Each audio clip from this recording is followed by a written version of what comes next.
आपका ही है ना ये होमवर्क? एक बच्चे ने और शेयर किया है अभी होमवर्क। तो अभी हम आपका तो बेटा जिस बच्चे ने शेयर किया उसका अभी तो नहीं ले पाएंगे।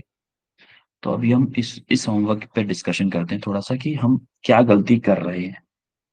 देखो, फिजिक्स मॉडल टेस्ट पेपर, सब लोग ये ध्यान से देखें कि ये जिसका होमवर्क है मैं सिर्फ उसी को नहीं बता रहा हूं, मैं सबको जनरल बता रहा हूं कि ये मिस्टेक हमको एग्जाम में नहीं करनी है जो कि इस बच्चे ने की है। ठीक है, आ रही बात समझ में? Yes sir. और हम ये भी नहीं देख रहे हैं कि आपने आंसर करेक्ट लिखा है या इनकरेक्ट लिखा है, क्योंकि अपन बिना क्वेश्चन बुक के आंसर देख रहे हैं। हम सिर्फ ये देख रहे हैं कि आपने प्रेजेंट कैसे किया है, वे ऑफ प्रेजेंटेशन देखने वाले हैं। तो वे ऑफ प्रेजेंटेशन में अगर आप देखोगे तो इसने ऑब्जेक्टिव सारे किए हैं, सारे ऑब्जेक्टिव किए हैं। तो सेम एज अदर देखो, फर्स्ट सेकंड थर्ड ये दो में तो लिख दिया है ABC, लेकिन इसमें नहीं लिखा है, इसमें नहीं लिखा है, इसमें लिखा है। उन इन दो ऑप्शंस में फोर्थ और फिफ्थ क्वेश्चन में ऑप्शंस नहीं थे क्या? फोर्थ और सर फिफ्थ क्वेश्चन में है सर थे ऑप्शन। बेटा, ऑप्शन लिखना चाहिए था ना फिर, ऑप्शन भी लिखना चाहिए था ना आपको, ये तो जरूरी है ना। ऑप्शन भी आपको लिखना चाहिए था, जैसे फोर्थ क्वेश्चन में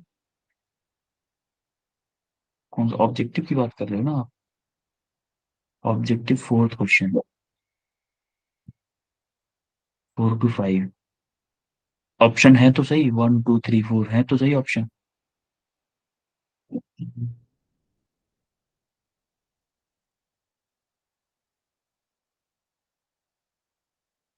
तो आपको लिखने चाहिए थे, लिखनी चाहिए थी कौन सा ऑप्शन है। मान लो अब देखो उसमें अगर 1 2 3 4 करके ऑप्शन है, तो आप इसमें भी ऐसे लिखोगे जैसे option 1, answer ½ mgr is the correct answer. ये तो करेक्ट तो आप लिख ही रहे हो, ये तो क्लियर है।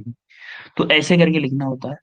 सिमिलरली देखो 13 आंसर किया है। देखो पहली बात तो ये जो आप आंसर लिखते हो, ये जो आप यहाँ पे लिखते हो यहाँ पे नहीं लिखना, यहाँ पे करके लिखा करो बीच पेज में। आंसर मान लो 13, ऐसे करके लिखा करो जिससे कि हाईलाइट रहे कि हाँ भाई इस बच्चे ने लिखा है अच्छे से। अब देखो average velocity, it is the ratio of total displacement upon total time taken. देखो जब रेशियो बोल दिया तो अपॉन बोलने की जरूरत नहीं थी वैसे, ठीक है, but velocity v equal to total displacement upon total time. उसके बाद इंस्टेंटेनियस वेलोसिटी बता दी, और छोटा सा कितने मार्क्स का क्वेश्चन था बताइए, 13 वाला? सर 2। 2 मार्क्स का था आई थिंक। ऑब्जेक्टिव अच्छा वो ऑब्जेक्टिव 2 मार्क्स के थे, तो 2 मार्क्स में फिर भी थोड़ा सा कम है। अगर आप देखोगे यहाँ पे total displacement upon total time, इसको एक तो बॉक्स में बनाओ, ब्लैक बॉक्स। ठीक है, दूसरी बात जब ये मैथमेटिकल फॉर्मूला लिख रहे हो तो आप उससे पहले लिख सकते हो मैथमेटिकली, मैथमेटिकली, और एक लाइन खाली छोड़ के नीचे लिख सकते हो, उसके बाद एक लाइन खाली छोड़ो, उसके बाद इंस्टेंटेनियस वेलोसिटी स्टार्ट करो। सारी बात समझ में? एक line, yes sir. 1 line space, इससे पहले भी 1 लाइन स्पेस। इस बात का ध्यान रखना है। ठीक है, अब आपको यहाँ पे इंस्टेंटेनियस वेलोसिटी के लिए भी आपको एक्सप्रेशन लिखना चाहिए था, जैसे instantaneous velocity equal to limit time tends to 0 delta x over delta t। तो इसको हम क्या लिख सकते हैं, dx ओवर dt। ये लिखना चाहिए था, और आपको वेरिएबल डिफाइन करने चाहिए थे। बात समझ में आ रही है कि आप क्या गलती किए हो? Yes sir. Yes sir. ये सब लोगों के लिए है, सिर्फ एक ही बच्ची के लिए नहीं है जिसने ये किया है। दूसरी बात, जब नीचे 2 लाइन बची हुई है तो आपको क्वेश्चन यहां से स्टार्ट नहीं करना था। Start this question from next page. यहां पे क्या लिख देना है, STTO, start answer from next page. आपको यहां से आंसर करने के बजाय आपको नेक्स्ट पेज से स्टार्ट करना चाहिए। आ रही बात समझ में? Yes, sir. अब देखो ये उल्टा लग गया है, ये पेज उल्टा लग गया है। उल्टा लग गया है, कोई बात नहीं, उल्टा चेक कर लेते हैं। इसमें देखो वेरिएबल डिफाइन नहीं किए हैं। इसमें वेरिएबल M1 क्या है, V1 क्या है, M1 क्या है, V1 क्या है, M2 क्या है, V2 क्या है, M2 क्या है, U2 क्या है। इसमें वेरिएबल डिफाइन नहीं किए हैं, देखो कहीं पे भी वेरिएबल डिफाइन नहीं किए हैं। तो आपको क्या करना चाहिए, डिफाइन वेरिएबल्स।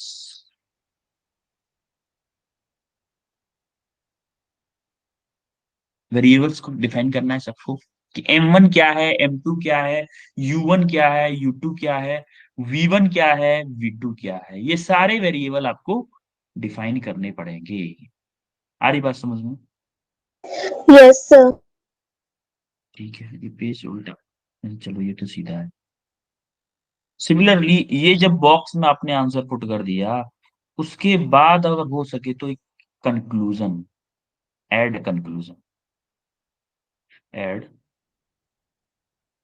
कंक्लूजन। कंक्लूजन जैसे अगर आप देखोगे 27th क्वेश्चन आपने क्या किया, triangle law of vector addition. ये क्या पेंसिल से लिखा है क्या बेटा? ये जो दिख रहा है, मुझे लग रहा है पेंसिल से लिखा है ना? ये जो लिखा है, इसके लिए क्या करना है, यूज ब्लैक पेन। और एक चीज और, जेल पेन यूज नहीं करना है पेपर में। Do not use gel pen. Gel pen बिल्कुल भी यूज नहीं करना, ये बात ध्यान रखना। जेल पेन यूज नहीं करना है, जेल पेन यूज नहीं करना है। और जो डायग्राम बना रहे हो, कोशिश करो कि डायग्राम आप किससे बनाओ, पेन से ही बनाओ, पेंसिल से बनना बनाओ। कोशिश करो, try to make diagrams with pen. अगर पेन से नहीं बना पा रहे हो तो हमारा एक पेंसिल आती है HB की, वो थोड़ी ज्यादा ब्लैक होती है, इस HB की पेंसिल से। और एचबी पेंसिल से बना। आ रही बात समझ में? Yes, sir. ठीक है, देखो इसमें भी आपने वेरिएबल्स डिफाइन नहीं किए हैं। कंसीडर द ट्रायंगल ओ ए बार क्या है, ए vector, B vector, C vector, ये है क्या। वेरिएबल डिफाइन करना बहुत जरूरी है। आपने नाउ देखो, जब इस टाइप का अगर पेज में ब्रेक हो रहा है, तो यहां से आपको उठाना चाहिए था next page. To solve this values, draw perpendicular on AC। ये आपको पिछले वहां पे दिया है। नाउ ट्रायंगल OBC, यहां पे लिखना चाहिए था इसको। नाउ ट्रायंगल OBC, ऐसे करके करना चाहिए था आपको। तो ये आपकी काफी सारी थोड़ी थोड़ी थोड़ी सी कमियां हैं, इनको सुधारना है। और अगर आप इसमें देखोगे तो ये देखो काटपीट थोड़ी सी हुई है, ये थोड़ी सी अवॉइड करनी है आपको, कि ना हो, कम से कम काटपीट हो। तो अगर ऐसी काटपीट हुई है तो आप एक काम करो, इसको ऐसे करके आगे लिख दो, क्लियर, कोई दिक्कत नहीं है। थोड़ा सा क्लियर होना चाहिए, क्लियर समझ में आना चाहिए कि भाई ये साइन है या कॉस है। अब हम आते हैं Newton's third law of motion पर। Newton's third law of motion पे it state that there is a equal and opposite reaction in all object. Definition थोड़ी सी करेक्ट नहीं लिखी है आपने, पहली तो। दूसरी बात, अगर आप जो एग्जाम्पल बता रहे हो, मान लो आपने M1 M2 लिया है, थोड़ा सा नीट एंड क्लीन तरीके से नहीं किया है। थोड़ा सा नीट एंड क्लीन तरीके से ये और अच्छा हो सकता था। अगर आप देखो यहाँ बटा हुआ सा लग रहा है, और आपने क्या किया है पहले कि इन ये दो बॉल जा रही है, फिर उनको कांटेक्ट में किया है, फिर दूर किया है। तो यहाँ से क्या समझाना चाह रहे हैं? Newton third law action reaction pair कहाँ से पता चल रहा है यहाँ पे? कोई बताएगा? बताओगे बेटा? है भाई? बताओगे किसका है ये? जिसकी भी कुछ कॉपी है, एक बार मेरे को पता तो चले कि हम क्या सोच के मिस्टेक किए हैं, उन मिस्टेक को हम मैं सुधार सकूं आपकी मिस्टेक्स। इसलिए मैं बात कर रहा हूँ। I want to decrease your mistakes.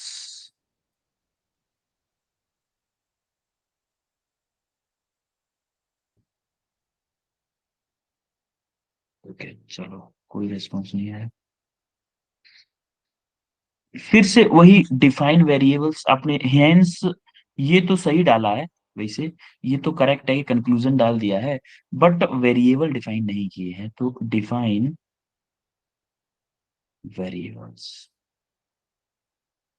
ये हमेशा याद रखना है। अब हम बर्नौलीज थ्योरम पे आए। Consider a narrow pipe and the non viscous fluid is passing through it in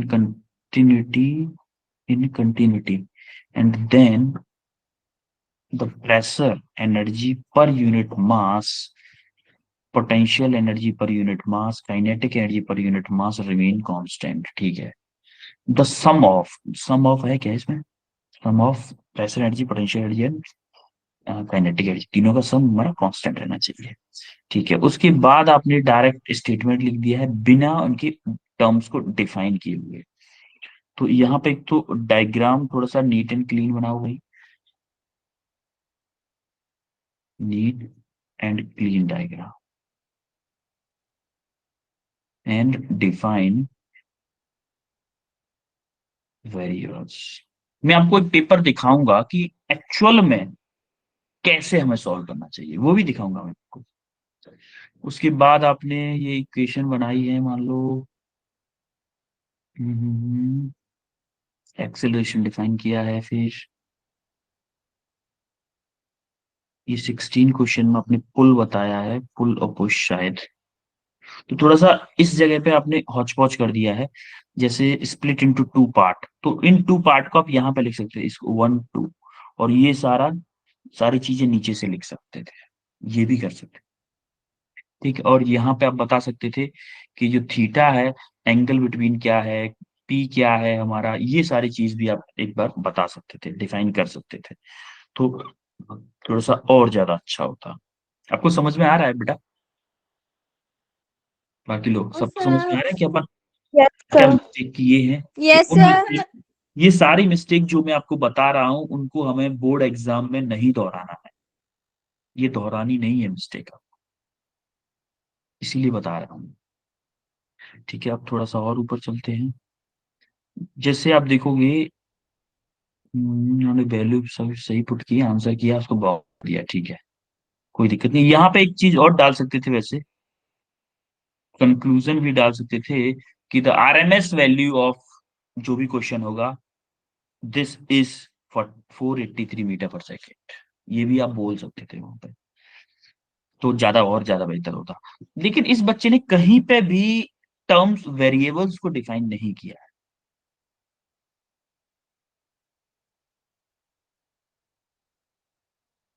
कहीं पे भी वेरिएबल्स को डिफाइन नहीं किया। वेरिएबल्स को डिफाइन करना ना भूले प्लीज, और थोड़ा सा नीट एंड क्लीन बनाने की कोशिश करें उसको। थोड़ा सा आप हौच पौच कर दिए बस आपने, और कुछ नहीं है वैसे।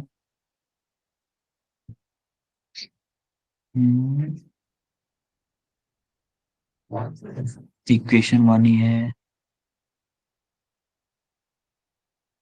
यहाँ पे अपने वर्क डन का फॉर्मूला डिराइव कर दिया है, एक्सप्रेशन फॉर इट बस। जो क्वेश्चन नंबर डालना है वो हमेशा मिडिल में डालना है, ये याद रखना है। ठीक है, ये काट पीट तो आपको दिखानी पड़ेगी, काट पीट से समझ में आता है कि आपने सॉल्व किया है खुद से, कोई दिक्कत नहीं, चीटिंग नहीं की है। ये डायग्राम पे बेटा आप थोड़ा सा ध्यान दो, डायग्राम आपके थोड़े से बहुत ही ज्यादा गंदे हैं। थोड़ा सा क्लीन डायग्राम बनाने की कोशिश करो, क्लीन डायग्राम बनाने की कोशिश करो, तो उससे थोड़ा सा और सुधरेगी बात। स्पेसिंग थोड़ी सी कम है, बट ठीक है स्पेसिंग। देखो यहाँ पे कितना हौच पौच कर दिया है आपने, थोड़ा सा need some space, need some space between between each word. हर वर्ड के बीच में एक स्पेस बहुत जरूरी है, जो कि आपने नहीं दिया है। अब इलास्टिक पोटेंशियल एनर्जी, आपको देखो, ये सिंपल आपने एक वायर बना दिया है, आप इसको थोड़ा सा रॉड भी बना सकते थे, और इसको ऐसे करके बता सकते थे कि ये हमारी लेंथ एल है, और यहाँ तक लेंथ एल थी, यहाँ तक लेंथ एल थी। चीटिंग करनी है, लेकिन थोड़ा अच्छे तरीके से चीटिंग करो। आपने चीटिंग करके किया है, बट चीटिंग थोड़े से अच्छे तरीके से नहीं किया, बस ऐसे ही लिख दिया है, मतलब एक एक वो बोलते हैं ना, फॉर्मेलिटी पूरी कर दी है, बस फॉर्मेलिटी नहीं है बेटा, यही आदत बोर्ड में जाती है। प्रॉब्लम ये है, प्रॉब्लम ये है कि यही आदत आपकी बोर्ड में जाएगी। देखो फिर से आपने वेरिएबल डिफाइन, हाँ चलो consider wire of length L, हाँ इसमें इस वाले में वेरिएबल डिफाइन किए हैं, यहाँ पे आपने वेरिएबल डिफाइन कर दिए हैं। हाँ ठीक है, ये जीडी का फॉर्मूला डिराइव किया है, ये तो डेरिवेशन हमने भी किया था वैसे। परपेंडिकुलर एक्सिस थ्योरम बताई है आपने, फिर से वही डायग्राम वाली बात, कि डायग्राम थोड़ा क्लियर बनाए, डायग्राम थोड़ा गंदे हैं आपके। हम्म, पर दूसरे बच्चे को देखते हैं। ये है क्वेश्चन पेपर नेम, ये किसका है बेटा, नाम बताओगे एक बार, अभी अभी किसी ने शेयर किया था, किसी ने, क्या नाम था? अंशिका। अंशिका, हाँ अंशिका ने शेयर किया था, ठीक। अंशिका ने जो भी 5 क्वेश्चन आए थे वो 5 क्वेश्चन किए हैं, उसके बाद 2 मार्क्स के क्वेश्चन किए हैं। 2 मार्क्स के क्वेश्चन में इतना लिखा है, अगर आप स्टेटमेंट के फॉर्म में लिख रहे हो, अच्छा इसके फॉर्म में लिख रहे हो, ठीक है, वैसे 2 मार्क्स थोड़ा सा और लिख सकते थे, 2 लाइन और ऐड कर दोगे तो ज्यादा बेहतर होगा, 100% श्योर हो जाएगा कि वो 2 मार्क्स देते। ठीक है। Yes sir. हाँ, और इसमें थोड़ा सा कम है, थोड़ा add more thing, add more things, थोड़ा सा कम है, आपने स्पेसिंग सही दी है वर्ड्स के बीच में। और आंसर, ये जो क्वेश्चन नंबर है, ये थोड़ा यहाँ पे लिखने की कोशिश करो, आंसर नंबर 15, ऐसे करके, ऐसे करके सॉल्व करने की कोशिश करो। हाँ, जैसे आपका 16th, और ये क्वेश्चन जैसे आपने यहाँ से स्टार्ट किया है, इसको आप नेक्स्ट पेज से स्टार्ट करना चाहिए, should start from next page, क्योंकि ये 2-3 लाइन नीचे बची हुई है, इस जगह पे क्या लिखना है आपको, पीटीओ लिख देना। Yes sir. पीटीओ तो हर पेज के नीचे लिख देना है, पीटीओ तो हर पेज के नीचे पीटीओ लिख देना है, इस बात का ध्यान रखना है। जैसे अपने लॉन्ग आंसर पे आए, लॉन्ग आंसर पे आपने क्या किया है, कोई क्वेश्चन नंबर 20 है तो वो किया है, क्वेश्चन नंबर 20 है क्या वैसे, question number 20, show the total mechanical energy of a body falling freely under the gravity is conserved. Total mechanical energy, किया है। हाँ बिल्कुल, कंजर्व होती है, ये प्रूव करना है इसको। तो फॉलिंग बॉडी है, इनिशियल वेलोसिटी आपने, बेटा फॉलिंग बॉडी बॉडी बोला है इसने तो, अच्छा ये वाला किया है क्या, वर्क एनर्जी थ्योरम प्रूव किया आपने, अच्छा ये वाला हो सकता है, ये वाला किया हो, यही किया है ना, work yes energy sir. Theorem. Yes ठीक है सर। ठीक है, वो वाला किया है क्या, वही तो मैं कह रहा हूँ, फॉलिंग बॉडी में ये वाला एग्जांपल कहाँ से आ जाएगा।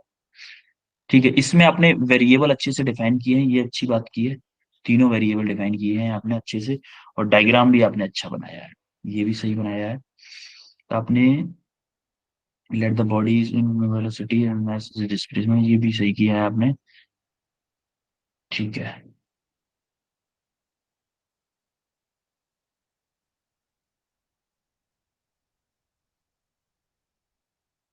ये क्वेश्चन कौन सा है बेटा, ये वाला क्वेश्चन कौन सा है, ये नंबरिंग नहीं पड़ी है इस पे, कोई भी क्वेश्चन ऐसा ना छूट जाए जिसपे आप नंबरिंग न कर पाओ, नंबरिंग करना बहुत जरूरी है। नंबरिंग क्या, कौन सा नंबर क्वेश्चन है बेटा, ये वाला? सर क्वेश्चन नंबर 28 का ए वाला। पार्ट। 20 का 20 का तो बेटा 28। एक, दोनों में से एक ही करना है ना। 28 का ए पार्ट। 28 का ये पार्ट है। अच्छा ये 28 है। या तो Newton third law of motion, drive the principle of conservation of linear momentum, या तो ये करो या फिर ये करो, ए और बी। ठीक है। ए वाले किए मैंने। तो ए वाला किया, बी नहीं आ रहा था, है ना। सर आ रहा था बट मैंने किया नहीं, टाइम नहीं नहीं था। नहीं, ऐसे अगर केस में होता है क्वेश्चन कभी, तो ए वाला करो, बी वाला अगर आपसे नहीं आ रहा है, ये वाला क्वेश्चन अगर आपसे नहीं आ रहा है, ये वाला, तो आपको इसमें ये तो समझ में आ रहा है कि न्यूटन सेकंड लॉ के बारे में बात कर रहा है। ये तो यस समझ में सर। आ रहा है ना, न्यूटन सेकंड लॉ तो पता है ना। Yes sir. Newton second law पता है, न्यूटन सेकंड लॉ लिख दो।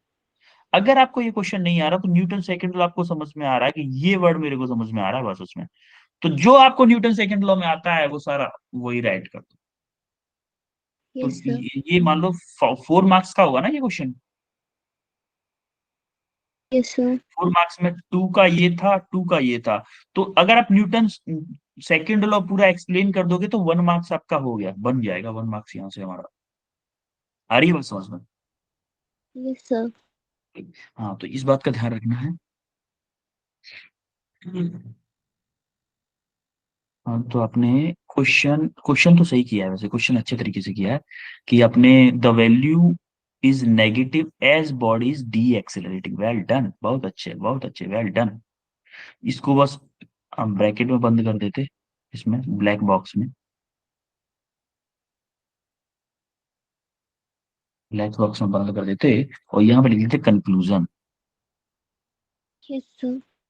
कंक्लूजन लिख दो और आंसर करेक्ट है, बहुत अच्छे, कंक्लूजन लिख दिया, वेल डन, वेल डन।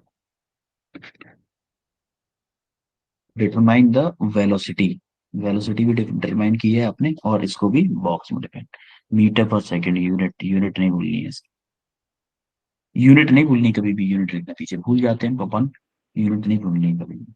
ठीक है। तो यस ये सर। अब मैं आपको दिखाता हूँ एक परफेक्ट आंसर। ठीक है, जो कि बहुत अच्छा आंसर लिखा है, एक बच्ची ने लिखा था।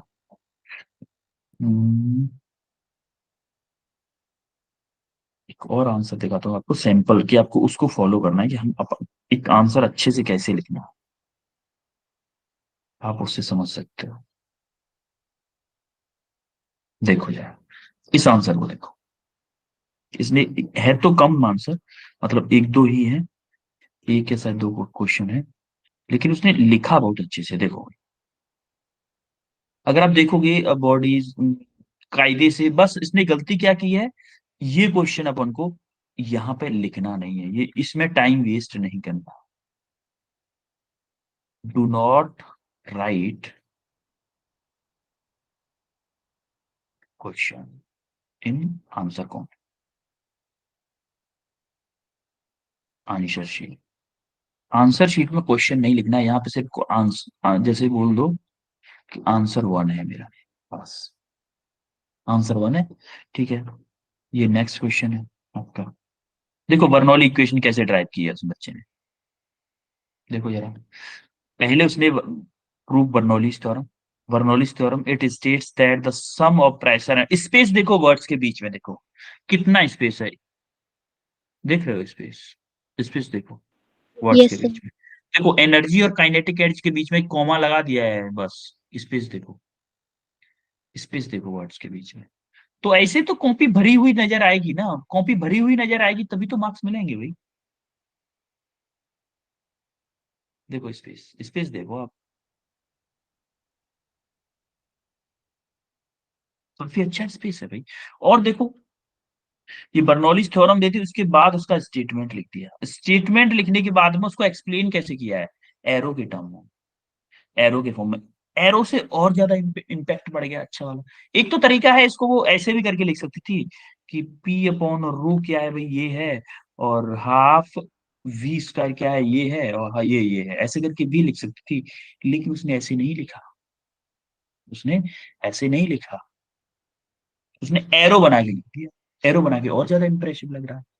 तो ये आपको ध्यान रखना है, और जरा ध्यान से देखिएगा कि उसने सारी चीजों को बहुत अच्छे से एक्सप्लेन किया है। देखो rho density of the liquid है, area of cross section at X, उसने दो क्रॉस सेक्शन माने एक्स एंड वाई, तो एक्स पे velocity of the fluid is u1 and pressure क्या है p1 है।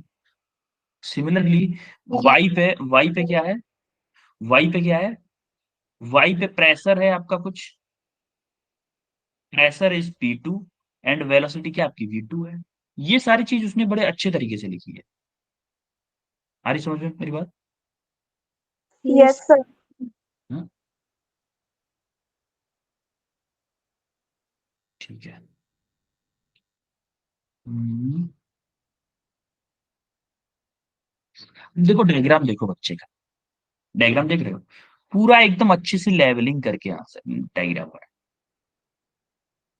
इसको बोलते हैं एकदम गुड डायग्राम।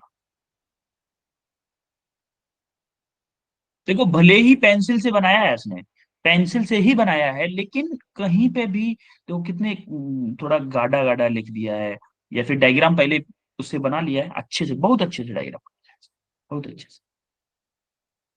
और देखो चीजों को डिफाइन कैसे किया है, कितने स्पेसिंग देखो आप, स्पेसिंग वर्ड्स के बीच में स्पेसिंग देखो, ये पेज भरने की कला है बेटा, ये हुनर है पेज भरने का, कि भाई पेज मेरा भरा हुआ कैसे नजर आएगा, ऐसे नजर आएगा।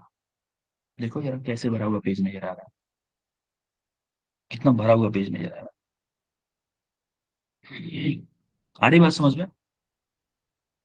देखो एक यस एक सर। Yes word, sir. एक एक टर्म आपको एकदम क्लियर दिख रहा होगा, एक एक टर्म दिख रहा होगा क्लियर। ये आप ही की तरह एक बच्ची ने शेयर किया है, hence prove Bernoulli's theorem, Bernoulli theorem prove हो गई। अब इस क्वेश्चन में अगर मैं टीचर होता तो मैं 4 मार्क्स की छोड़ो, अगर ये 8 मार्क्स का भी क्वेश्चन, तो 8 में से 8 मार्क्स देता है इसको। तो 4 का है तो 4 में से तो कुछ काटना ही नहीं है,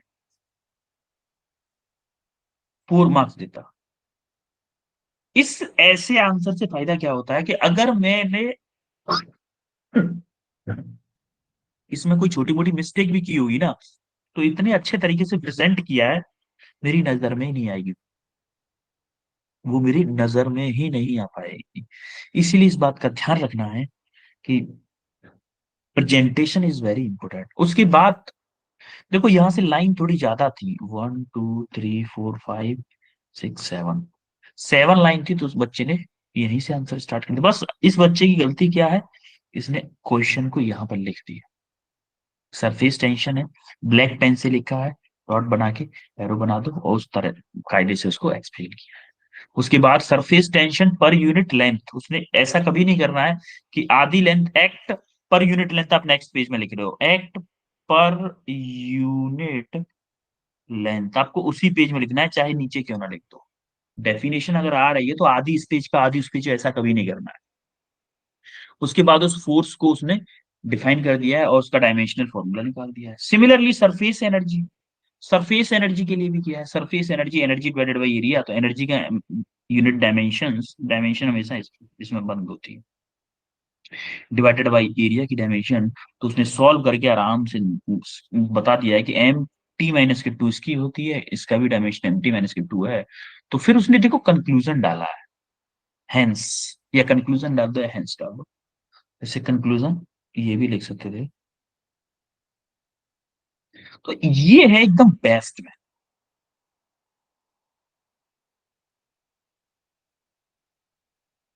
बेस्ट मेथड टू सॉल्व।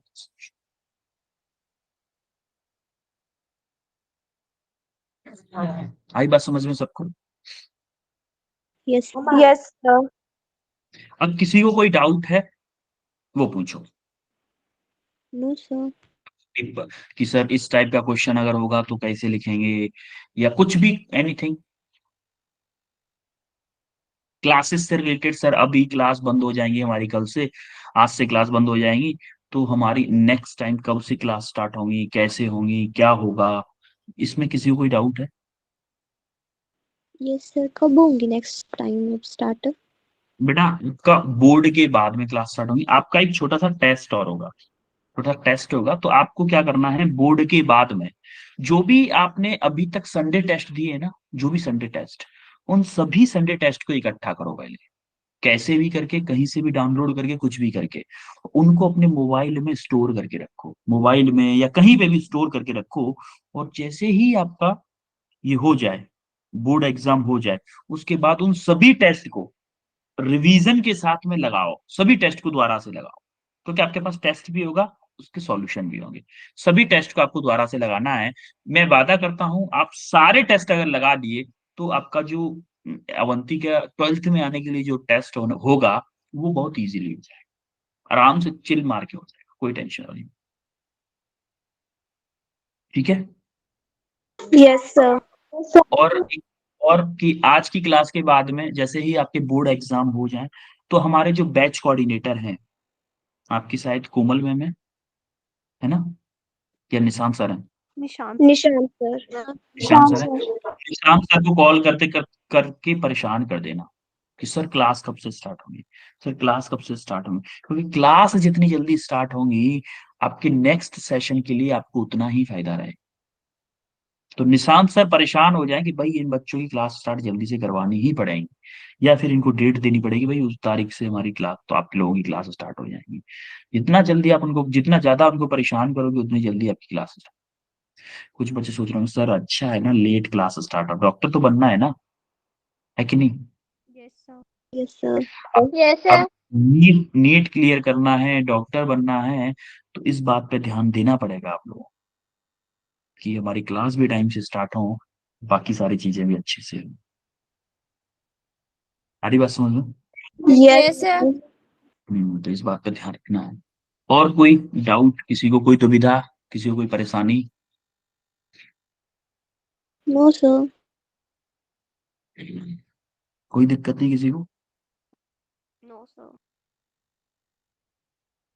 अच्छा नो ठीक है। सर। इसके इसके जैसे ही आपके बोर्ड एग्जाम्स हो जाए, बोर्ड एग्जाम से बाद में एक एक सब्जेक्ट करके आपको उठानी है, सारी सब्जेक्ट, तीनों, तीनों सारी नहीं मतलब तीनों, फिजिक्स केमिस्ट्री एंड बायो, तीनों सब्जेक्ट उठा के। ऐसा नहीं करना है कि बोर्ड हो गए अब तो सर चलते हैं नानी के यहाँ,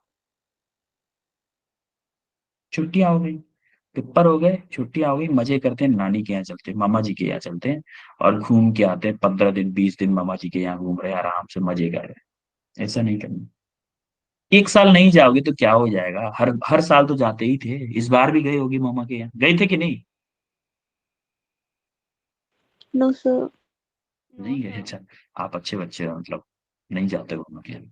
हाँ कुछ बच्चे नो जाते हैं, सर। ज्यादातर मैं तो जाता था उस टाइम पे, अपने टाइम पे, लेकिन मैं 11th 10th के बाद में नहीं किया।